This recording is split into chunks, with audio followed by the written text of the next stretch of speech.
In this video, we're going to be talking about the site planning phase, which mostly entails researching keywords and trends and things like that. So this starts off with basically brainstorming some ideas about what you could make your blog about. So you want to brainstorm. And so let's say you have 10 good ideas. You want to enter each one of these ideas into Google Trends to see how each one of these ideas is doing as far as growth. So we're basically just going to go to trends.google.com in our browser. And once that pulls up, we're going to enter a term into the box here. And one example that I'm going to use here is tiny houses. This is a growing trend. So I'm going to enter that into this box here just to see exactly how much growth is in that. And then after that, we're going to enter the same term into Google Keyword Planner. So here we go, tiny houses. I'm going to enter that into the box here in Google Trends and hit enter. And then it should tell us how popular this concept is as far as the search engines can see. And it might take a second to load up here. And here we go.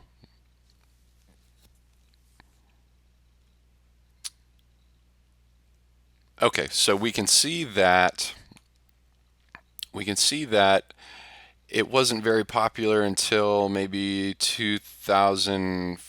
October 2013, and then it started to grow wildly in popularity, like a huge amount. So we can see that this kind of arbitrary value here that it says 19 right there, that grew to 52, so by about 200% or so. And then a little dip, and then another rise, and then another dip, and then another rise. And so here it's 78. So we can see that this term is growing huge, a lot. So this is going to be a good term for somebody to focus on for a niche blog site. So basically, this just gets us past the first step here, which is finding a good niche, which means something that's growing and popular and high volume, meaning a lot of people are going to be searching for this. So we did verify that it's growing a lot, and we did verify that it's popular, and we can also see that this is high volume. We're going to see this by going to Google Keyword Planner. And I actually have that open here already in another tab. So when we start out Google Keyword Planner, it's going to give us about 4 options in the beginning here. I'm going to hit this first option that says search for new keywords using a phrase, website, or category. And then in this product or service box, I'm going to put in tiny houses, just like we did into Google Trends. So my landing page, we don't have to put that. Product category, we don't have to put that. Maybe we can put home and garden or something in here. Home and garden, there we go. Okay, so there we go, and I'm just going to click the Get Ideas button. So this is going to show us a list of all the keywords related to the word tiny houses or the term tiny houses, and it's going to show us all this. So here is the search volume for tiny houses, the monthly search volume. And then if we scroll down, we can see this full list of related keywords here. And what we are looking for is a keyword or keywords that have a high amount of average monthly searches and a low to medium competition level. And we could do that by using these 2 columns here to click on one or the other or both to sort by that. So I'm going to click on the average monthly searches column, and it's going to sort by the number of average monthly searches. So it should show us the most at the top, and that's what it's doing. So it looks like Tiny House has about 6,000 average monthly searches and a low competition level. And if we look for, if we actually go back and search for just Tiny House, we will see these numbers right up in this bar graph here. So basically, we're just looking through this, and we can see that these keywords under tiny house are going to give us about 6,000 views a month, or actually that's how many people are searching for all those terms combined. So we can aim for that. And basically that's all we're doing here. We're investigating keywords and we're finding ideas to make our niche site about, so that we're not just guessing randomly. Because if you guess a random niche and it turns out to be something that's a dying trend, then that's not good news. So that's why we're doing all this preliminary research to make sure that the topic we cover is actually going to be lucrative for us and have a lot of visitors to make us a lot of money. So we did this tiny houses thing. I'm seeing that I'm seeing that there's about 6,000 here, 5,000 here, 1,000 here, and that's not a whole lot. So I'm thinking that there's another way that we should search for this. Maybe we will get rid of home and garden as a category and try this search again. I'll click Get Ideas to reload this.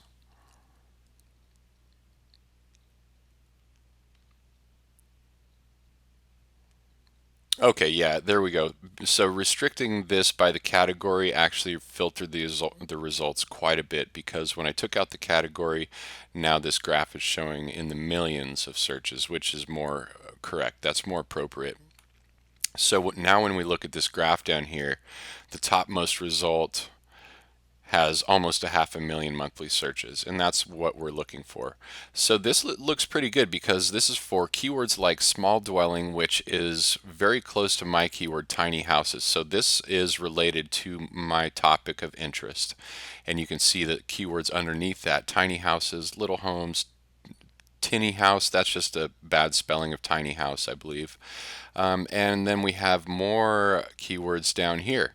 So you can see that if I look at all these keywords, this would be a potential good group of keywords for me here.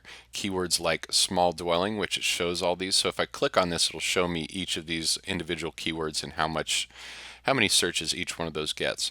So that's one potential for me. So I'm going to pull up my notepad and just make a couple of notes here. I'm going to say possible keywords, and then number one is going to be keywords like small dwelling, and then I'll put on this next line, I'll put 433K/medium, and that just reflects how many monthly searches there are and the competition level. So I'm going to move on to the next keyword that does not have a high level of competition, and that's going to be design small. So it looks like that has 49,000 a month with a medium level of competition. So that's the next one I'll put on my list here. And so I'll go to this next line and I'll say design small, and then I'll put 49K/medium. So then we just continue on down this list here and find the next keyword or group of keywords that has a low or medium level of competition. And as we get down on the list, you can see that now we're getting in toward the tens of thousands, which, that's shrinking quite a bit. So eventually we're going to want to stop and just take what we have, instead of targeting these low volume keywords that are less than 10,000 people. So the next one here is house movement, and we can see there's 7 keywords in there, like tiny house movement. So I'll go ahead and add that one in. So that is house movement, and then that has 13K/low. So basically we're just gathering our focus keywords here, that if we go through with this site, with this topic, we will now know which keywords we need to target. And by doing so, we are researching our keywords, and we take care of this third step in this process here. So we've already checked our keywords in Google Trends, and we checked our keywords in Google Keyword Planner, and then we made a sheet of our keywords, or a short list. And then we want to Google our keywords to see what comes up and who the competition is. So I'm just going to go to Google and type in tiny houses. And once we search for that, we'll see what shows up. So it looks like we can even buy tiny houses on Google. And then the next entry is tumbleweed tiny houses. I don't know if that's an ad or a natural organic search result. And then we have some images of tiny houses. Then we have some real search results here. Impressive tiny houses. What is a tiny house movement? So I can see that there are several other sites that target tiny houses, but at the same time, I'm seeing that some of the sites that are ranking for this term are not necessarily focused only on tiny houses, like this one right here, housebeautiful.com. And then down a bit, we have newyorker.com, which that is a huge website, but it's not focused on tiny houses. So the fact that this website is in the top 10 results that isn't even about tiny houses gives me hope, thinking that maybe there's really not a whole ton of these sites out here that are aimed only at tiny houses. So I can take that information as an indicator that this is still a good niche for me to pursue. So we're going to go back to our list of steps here in our site planning phase, and that basically took care of step 4, and that looked pretty good to me. So step 5 is to proceed to the next phase, and the next phase is basically setting up your website.